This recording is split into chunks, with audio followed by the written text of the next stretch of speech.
here again and in this fantastic accommodation. And Michael, we are very grateful to you for putting it at our disposal wholeheartedly, and all of our team are using it for their various functions and various purposes.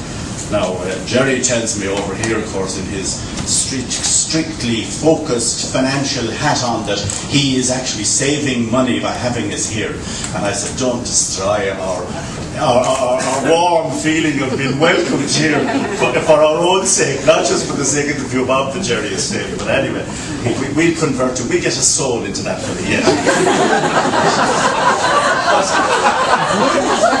Seriously, I'd like to add a few words of welcome of my own to everybody that's here, particularly Michael Donnellan welcoming him to his own building. It was only orange I had.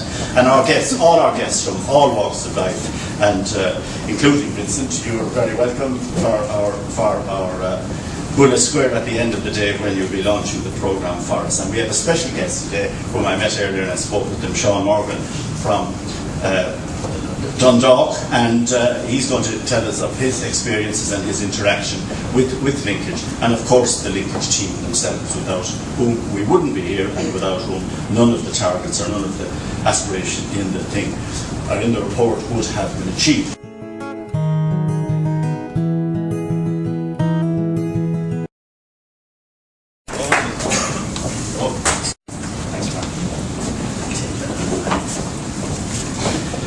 Thanks very much, Pat. I'm certainly delighted to be here today on behalf of the Probation Service to receive the Linkage's 2009 annual report. I mean, it does mark another very successful year in the history of the Linkage and in our partnership with them.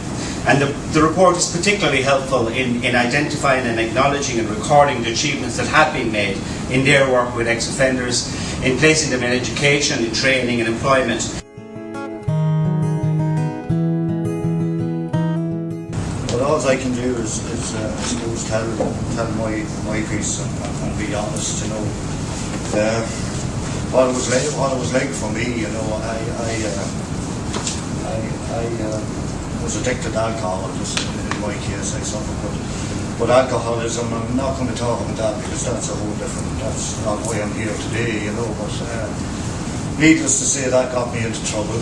You know, that got me into trouble, and it took everything off me. It took my family, my home, and children, absolutely everything off me. And in a fairly short time, when I went over that final stage, and I ended up on the streets. And so I was in a fairly lonely place, you know, in a fairly desperate place, and I didn't know what.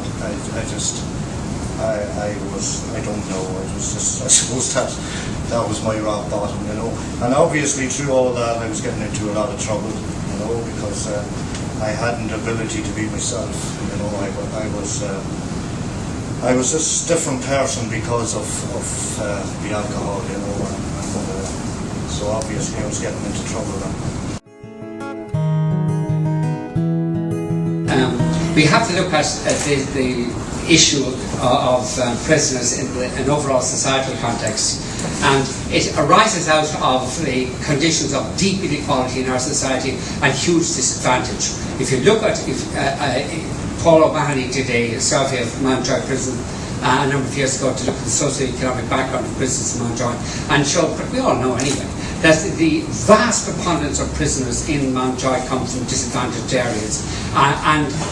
We know also from recent research published in a wonderful book called The Spirit Level, that societies that are more unequal have higher rates of imprisonment, significantly higher rates of imprisonment, the worst of course being the most unequal society in the developed world, the United States. But there's an obvious gradient between the societies that are more equal, like the Scandinavian countries and Japan, oddly enough, and the societies that are hugely unequal, like the United States, like Mexico, like the United Kingdom, and like Ireland, that imprisonment rates are significantly higher.